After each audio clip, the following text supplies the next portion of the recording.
Coming up on the last call, the top 10 showdown in Jacksonville ended with Georgia as the top dog over Florida. We've got a report from the Sunshine State and take you through what the team said after the big win in the SEC East. And closer to home, we had a busy week for volleyball and softball with local teams competing in the GHSA state tournament. Those highlights are all on the last call, and it starts right now.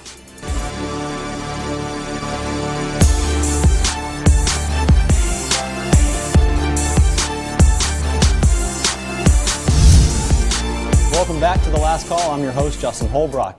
Auburn and Alabama both had this weekend off, but we were still very busy with volleyball and softball playoffs, the end of the regular season for some high school football teams, and a top 10 showdown in Jacksonville. Let's run it back. Social gathering with cocktail attire. I think that's what I'm going to start calling the Georgia-Florida game from now on. But whatever you do, make sure you call this game the game that may determine the winner of the SEC East. And a couple nights ago, Georgia took the next step in winning that title for a second straight year. The Georgia Bulldogs bounce back after losing their only game of the season so far here in Jacksonville, beating their arch rivals 36-17. Early on, the defense actually carried the Dogs. On 2 Florida drives, the Georgia Bulldogs were forced 2 turnovers. They used that momentum to score 13 first-half points, and in the second half, the Dogs also came out on fire, scoring 23 of their points in the second half. It's the way we train, it's the way we practice to finish. It doesn't matter how you start. I know it's cliche, but when you can come in the second half and finish a game like that, that's huge, and that's just testament to just the will that our guys have and how we practice and how we train. It's a full quarter fight, and it feels a lot special. Kind of that payoff you get there at the end. Last year it was kind of a weird feeling because we'd score so quick and just didn't feel like we were ever on the field. We were putting points on the board, so we really couldn't complain. And this year it was a fight. Now, while the Bulldogs did win this game, head coach Kirby Smart said that this team is still a work in progress, especially when it comes to their goal line offense. You got to get the ball inside the one. Give them credit. They had a great defensive stand, but to have that many snaps and not get in it falls right here with me. It's an indictment on me. We got to practice goal line more. We got to do things that maybe are a little looser, to help them out. But we certainly didn't want to have to run the ball outside all the time, and we did that once down there, and it didn't work. Now, Jake Fromm was the only Dogs quarterback to see action tonight. He went for 240 yards and 3 touchdowns. Now, just because he played this entire game, Justin Fields is still grinding, getting better in practice, and probably still has a chance to see some playing time. Jake Fromm continues to work and get better. Justin Fields continues to work and get better, too. For the last 2 weeks, that kid got a lot of reps, and he got better. I'm disappointed he didn't get an opportunity to play, and I'm sure he's disappointed too. But he is a competitor, and he continues to get better. We have a situation where we have 2 what I think are really good quarterbacks. Next week, the Georgia Bulldogs will hit the road to face Kentucky, who just beat Mizzou 15-14, and that should be an interesting matchup because the Wildcats are actually 7-1 on the year, just like the Georgia Bulldogs. So it looks like for the second week in a row, UGA will play a team with the exact same record as them. Well, that'll do it for us here at TIAA Bank Field. We'll send it back to you, Justin. I'm Rex Castillo, reporting from Jacksonville, WRBL Sports. Thank you, Rex. In order to defend their state championship, the Northside Patriots had to win 4 games, and they had to win all of them yesterday. It started in the morning against Madison County. Pats won their elimination game 5-0 yesterday to stay alive, surviving events mentality again. Top of the 4th, Northside down 1-0. Rayleigh Weaver sends a chopper back up the middle. It gets through and scores Emily Holmes, so we're tied at 1. And then runners on 2nd and 3rd for Jada Chadwick. She lost a fly ball over to left, but look at this. 2 Red Raiders collide, so both Caitlin Carson and Weaver are going to come home to score, and the Pats lead 4-1 and tack another one on. It's their first lead of the game, 4-1. But Madison County fights back. Northside leads 4-3, but the Red Raiders have runners on 1st and 2nd with 2 outs in the bottom of the 7th, and Ireland Kavanaugh comes through in the clutch, a strikeout to get the complete game dub, and Northside survives. So the Pats in the semifinal, and once again they got to win again. Good news is they're already up 7-2 in the 4th. Let's make it 9. A 2-out, 2 RBI double off the bat of Sammy Cotton. Riley Ingram trots home, and so does Jada Chadwick. Pats lead 9-2. Keep in mind the run rule is 8 for state tournament games. Still 9-2 in the bottom of the 5th. Bases loaded for Northside. There it is. Weaver hits a pop-up to left. Good enough to be a sac fly, so it's a run rule victory, which means Northside is in the championship game. And that is the 3rd year in a row they've been in the title game. No Columbus team has ever done that. They faced Heritage and had to win in order to force a Game 2 in the championship. Let's go to the top of the 2nd. No score until now. Sammy Cotton with a runner on 2nd. Sends a liner to right. Caitlin Carson shows off the wheels, and Northside is on the board first, 1-0. Heritage scored twice, though, in the third to take the lead, but the Patriots pitcher, Rayleigh Weaver, is going to make up for that. A solo shot to dead center, and we are locked at 2 apiece in the fourth. You can tell she's feeling the momentum coming. She's getting it done on the mound as well. Gets a strikeout to end the 5th inning, dominating on the mound and at the plate, and we're still tied at 2. This is the Rayleigh Weaver show. Up again and out again. 2-run home run, her second of the game, and the Patriots retake the lead 4-2. Her teammates call her Billy Ray, whatever you call her, she was on fire. But the Generals wouldn't go away. Bottom of the 6th, the outfielder outruns the ball, and that's going to cost him. 2-run score for Heritage, and we are tied once again 4-4. 4-4 still in the bottom of the 7th. A runner on second with 2 outs, and Riley Kokinda gets a walk-off to win the state championship. Pandemonium for Heritage and heartbreak for Northside as they fall 5-4 in the state title game. That's the 3rd year in a row we played for a state championship. That's never been done in Columbus, and that just shows you there's a lot of talent. Not just top heavy with seniors, but from freshmen through seniors for the last 3 or 4 years we've had the best program around, and this is a testament to the girls. I just told them I'm proud of them. They left a legacy. 4 region championships, 3 state championship games in a row. And the first state championship for Northside High School. So I'm very proud of them. It's a bar that's going to be hard to match. To be proud of, a fun team to watch. Congrats on a great season. Marion County started with the Elite 8 with a huge win over Seminole, but then they lost their next 2 games. That included a season-ending loss to Bowden 6-3. Sly County also falls in the 1A tournament. They lost game 1 to Gordon Lee, which ended up winning the whole thing, and then lost their second game to Lanier County. Congrats to both Sly and Marion on great seasons. Over to volleyball, where Columbus was hosting Northwest Whitfield in the 4A Elite 8. Blue Devils have yet to lose a set in the tournament. Sydney James to Ashley Cox to Maddie Carson for the kill. Blue Devils up early. Later in the set, a nice setup from Ashley Cox to Tiara White for the kill. As per usual, White was an absolute force. Blue Devils take the first set 25-14. Second set, Savannah Ogle on the serve gets her second straight ace. That puts Columbus up 24-18. Northwest takes a timeout to try to regroup, but they can't do it. Sydney James on the kill, set up by Mackenzie Sanford.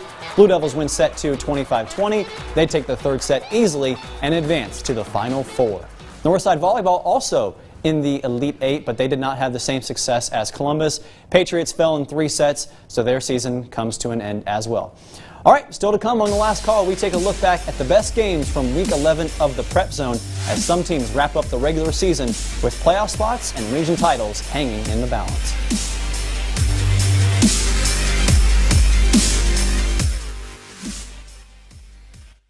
Bring it in, everyone. Welcome to Week 11 of the Prep Zone, presented by WOW. I'm Rex Castillo alongside my co-host, Justin Hallbrook. Guys, we have to kick things off in Alabama, where the Auburn Tigers were taking on the Central Red Devils, which is pretty much the region championship game. It's exactly what it is. Central has won this game 5 years in a row.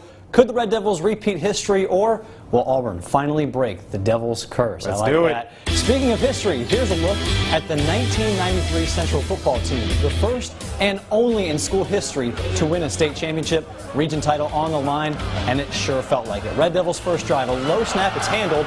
Monte Spivey gets the carry, and look out. Oh, but a shoestring tackle by the Tigers saves a would-be touchdown, 42 yards on the carry, and that touchdown-saving tackle paid off. Central on 4th down gives it to Joseph McKay, but he's got no room, and it's a turnover on downs. So the first play on offense for Auburn, and the fumble on the exchange. Xavier Billingsley takes it in for the tutty, and the Red Devils are up 7-0 with 6:34 left in the first quarter. Central on offense, Tucker Melton in at QB now. On 3rd down, his pass is tipped and picked off. Central also had another interception and a fumble, and Rex, both were inside the red zone. First time we've seen them look human. Yes, okay, and the Tigers capitalize. Griffin Speaks rolls out to his right and hits Tommy Neesmith for the 24-yard score. Game is locked at 7 with 9:22 left in the half. Auburn's defense allows just 9 points a game, but Central only gives up 7. Neither team scored in the third quarter, and in the end, Central put up 17 straight points in the fourth and held the Tigers to that 7 mark, and Central wins the region title 24-7. Incredible game. Smith Station had a shot at grabbing the number 4 seed in the playoffs. They got to beat Prattville tonight to get that done. They trail 14-10 to start the second half, though. Lions going for it all in the first drive, Caleb Coleman says, "You shall not pass." Gets in at the last second to break it up. The Lions were forced to punt. Smith Station on offense. Hand off to Elsie Harris. Look at the moves from the junior running back. Gets inside the red zone, but a late block in the back is called. Still, great field position for the Panthers, but they would eventually turn it over on downs. The Lions had a long touchdown call back. Don't matter. Trey Edwards says, "You know what? I got this." Takes it 30 yards for the score, make it 21-10 with 2:48 left in the third. The Panthers, they got close but could not finish the job tonight. They dropped one to Prattville, 23-18. Still a great season. The Beauregard Hornets taking on Tallahassee. Hornets can clinch the #2 spot with a win over the Tigers, so a big game for them. In the first quarter, Tallahassee's Aaron Cochran-Gill takes the snap and drives it in from 1 yard out, so it's 7-0 Tigers. Still the first quarter, Tallahassee QB Calvin Levette rolls out. He's picked off by Jared McDonald, and that leads to this. The end of the first quarter, one untimed down. Quarterback Patavius Aurora throws it up and finds Isaac McKissick. Make your joke. McKissick there, and he grabs a great touchdown, goes in 46 yards. It's tied 7-7, and in the end, the Hornets win 26-21. Excuse me while I kiss the sky. If the Buell Bobcats win tonight, they host their first postseason game since 1995. 3:30 left in the first. Cats knocking on the door. Lonze Portis calls his own number, gets to the edge, tiptoes on the sideline, gets the early Beulah touchdown. They lead 6-0. But here come the Patriots. Hand off to Kurt Carter on the jet sweep, and Carter turns on the Jets. That guy has reservations for 6. See you later. Over 60 yards away, Patriots take the 7-6 lead. Pike lead 14-6 heading into the second. Early in the frame, Cats call on Chris Pearson. He slices through the Pats defense and ties it up. Beulah would go for it on 2, tied up at 14, and in the end, Beulah will get their home playoff game. They win it 29-24. First time since 95. Over in Eufaula, it's another Tiger Bowl with Dothan against Eufaula High. 5:13 left in the first. Dothan in the red zone, and Cam Dawsey gets the quarterback keeper touchdown from 15 yards out to put Dothan on the board first. And then 3 minutes later, 2nd and 10 for Eufaula. The Tigers hand off to Javarius Green, and he gets stopped at first, but keeps the legs moving, and he's eventually in for the first down, but Eufaula, the drive is stalled. Second quarter now, Dothan on the move. Dawsey fires a strike to an open Jamie Davis. Whoa. He gets pushed into the first down marker. Eufaula found momentum, though, in the second half, and the Tigers win this one big, 29-7. Great for the Tigers. The Opelika Bulldogs hope to keep the good times rolling against Viger, the top team in Class 5A. Second quarter, Viger, 4th and goal. Kyle Walker would eventually find Ronald Cooper at the goal line, but no, he drops it. 16-6, Opelika at halftime. Third quarter, Viger again, going for it on 4th down. Kyle Walker keeps it. His drives all the way through the defense, but pulling the pile comes up 3 yards short. Opelika wins this one in a thriller, 23-22 in overtime. What a way to turn around their season. Love it. Back in Eufaula, the Lakeside Chiefs looking for back-to-back wins as they hosted Pike Liberal tonight.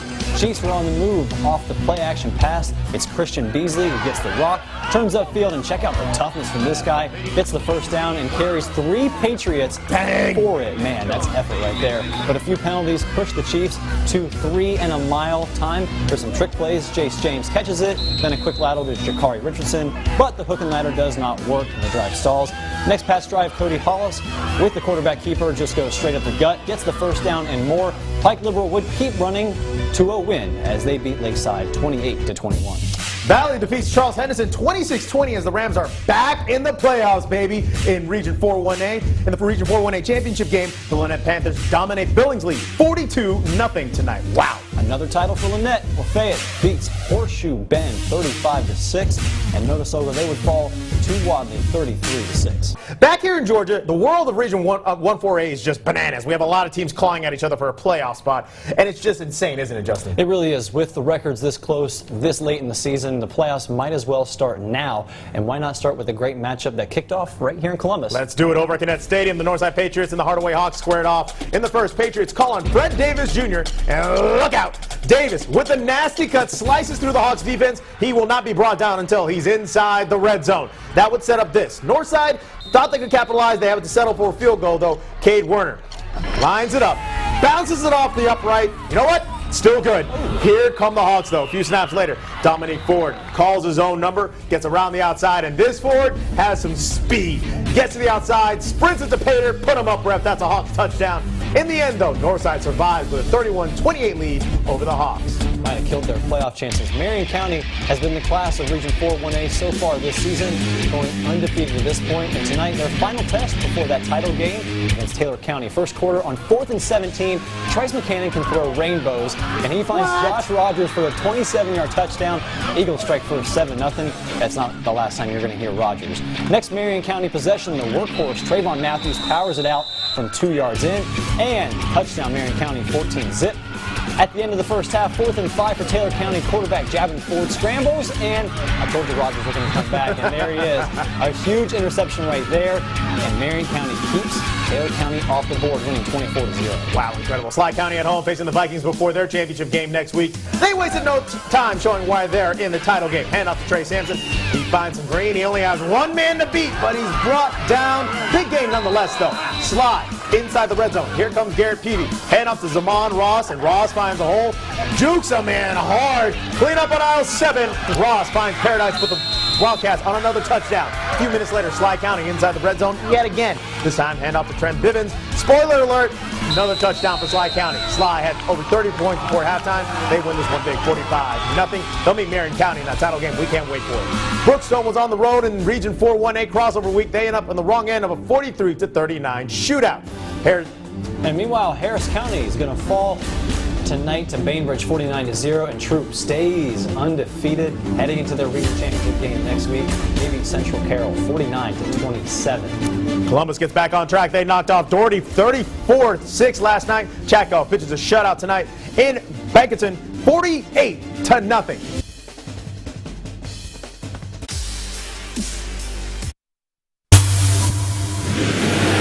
Welcome back to Picks of the Week. I'm joined as always by Jack Patterson. And Jack, not only were you wrong about Atlanta winning, but you were also wrong about them winning the Supporter Shield, because New York won, which means the Red Bulls have won the Supporter Shield. How do you feel? In true Atlanta sports fashion. That's why I'm wearing all black tonight. It is a sad occasion for him. All right, we're mostly focusing on college football because it's probably the biggest weekend in the SEC. Yeah, so Alabama traveling to play LSU. That's going to determine the winner likely of the SEC West. And then on the other side, Georgia traveling to Kentucky. I can't believe I'm saying it, but that's going to determine the winner of the SEC East. So by the way, you can see both of those games right here on News 3. WRBL, that's right, 3:30 and 8 o'clock. So let's start with the West. Who are you taking, Alabama or LSU? I'm going with Alabama, but I mean, trust me, I really want LSU to win. I prefer chaos at this point, but I don't. Tua and the Tide have not given me a reason to pick against them. I think it would be smart for Alabama to lose, because if they have one loss, then they don't have to worry about playing a pointless SEC championship game. And I think the committee puts in a one-loss Bama. Not that Nick Saban or the team is thinking about that, but they'd probably be smart to lose. I'm wearing purple. I didn't even think about this, but I'll go ahead and take the Tigers since I'm doing it. You just like Joe Burrow a lot. I think he's a good quarterback, yes. Probably not as good as Tua, but I like LSU as a team to beat Bama at home. All right, and we talked about it. Kentucky, somehow just outside of the top 10, taking on number 6 Georgia. You sticking with your dogs? I have to stick with my dogs here. I mean, no, but all jokes aside, Kentucky did not look great. They had literally pulled off a miracle against Missouri on the road. You know, kudos to them. They're a good team. They're an up-and-coming team. I see great things for them, but I think the dogs take the East again. I tend to agree with you. I think the dogs are just good enough to get past Kentucky, which is so weird to say. And moving on, we're going to do personal picks. I'm going to go to the NFL. I think it's a must-win game for the Baltimore Ravens. They host the Steelers, so I'll take the Ravens at home. Who you got? You're picking against division rivals. Division rivals. It's a must-win for Baltimore. They've lost to Cincinnati. They've lost to Cleveland. They need to win this game. Wow, I'm shocked by that. I'm going to the ACC. This is a bigger game than a lot of people will ever think about. Ranked Syracuse going on the road to Wake Forest. I take the Demon Deacs over Syracuse. All right, for Connor Hackling, he is taking UGA, he's taking Bama, and finally he is taking his Falcons to beat the Redskins in Washington. And Rex Castillo, he's taking Bama, the Dogs, and his Houston Texans to go for win number 6 in a row over Denver. So I'm the only one taking LSU. We'll see how it shakes out, but like Jack said, 3:30 and 8 o'clock on WRBL. That's it for Picks of the Week. We'll be right back after this.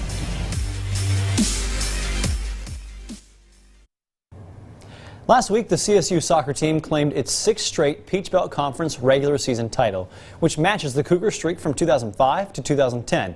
This week, they finished the season strong by beating Tusculum and North Georgia by a combined score of 10-1. The Cougars finished with 14 wins, 1 tie, and 0 losses. They also went 10-0 in conference play, but winning regular season titles is not the only goal for this year's team. We love providing them with the first Peach Belt Conference Championship of the year. And now it's happened 6 years in a row, and we're very proud of that. But again, in the end, it won't be a special year if we go out early in the tournament or and we don't come back with a tournament title with the Peach Belt. So we still got a lot of work to do. CSU kicks off the Peach Belt tournament with a home match against Clayton State on Tuesday, and we'll be right back after this.